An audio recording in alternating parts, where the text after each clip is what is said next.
Savez-vous quel est le premier équipement que construit un pays sur son territoire et qui est signe de développement? Vous l'aurez compris, la réponse est sur le diaporama. Il s'agit d'un aéroport.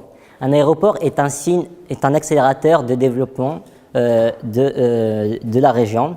Ainsi, tous les aménagements dans un aéroport sont très importants afin d'attirer le plus de compagnies aériennes, afin de satisfaire le plus de voyageurs et afin d'avoir une meilleure image à l'international.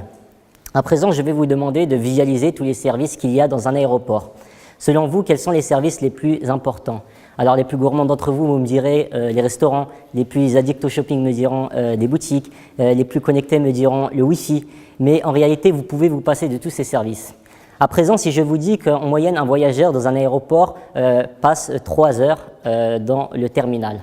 Ah, là, à présent, vous commencez à comprendre, le service indispensable dans un aéroport, ce sont les blocs sanitaires. Mais la plupart d'entre vous, vous avez peur de vous y rendre pour au moins 2 raisons. La première, c'est de les trouver dans un état désastreux, et la seconde, c'est de devoir laisser votre valise à un inconnu.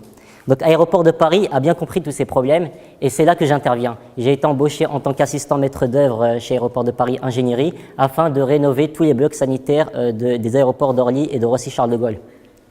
Mais mener un chantier en milieu aéroportuaire est une chose très compliquée, surtout en site occupé, c'est-à-dire avec la présence du public. Ainsi, j'ai dû respecter 4 points. Le premier point, c'est m'imprégner les lieux. Donc, il faut que je sache où vais-je aller chercher l'eau, où vais-je aller chercher l'électricité, où vais-je aller chercher l'air. Il faut que je sache aussi ce qui entoure le bloc sanitaire. Si je suis amené, par exemple, à faire un trou sur la dalle, il faut que je sache en bas si, par exemple, il y a un commissariat de police ou une boutique de luxe. La méthode ne sera pas la même. Donc, toutes ces informations-là, je vais pouvoir les avoir grâce à un corps de métier chez Aéroport de Paris qui s'appelle les unités opérationnelles. Donc, inutile de vous dire que ce sont des personnes à ne pas froisser. Il faut soigner ses relations avec ces personnes car ils peuvent soit vous faciliter le chantier, soit vous le rendre impossible.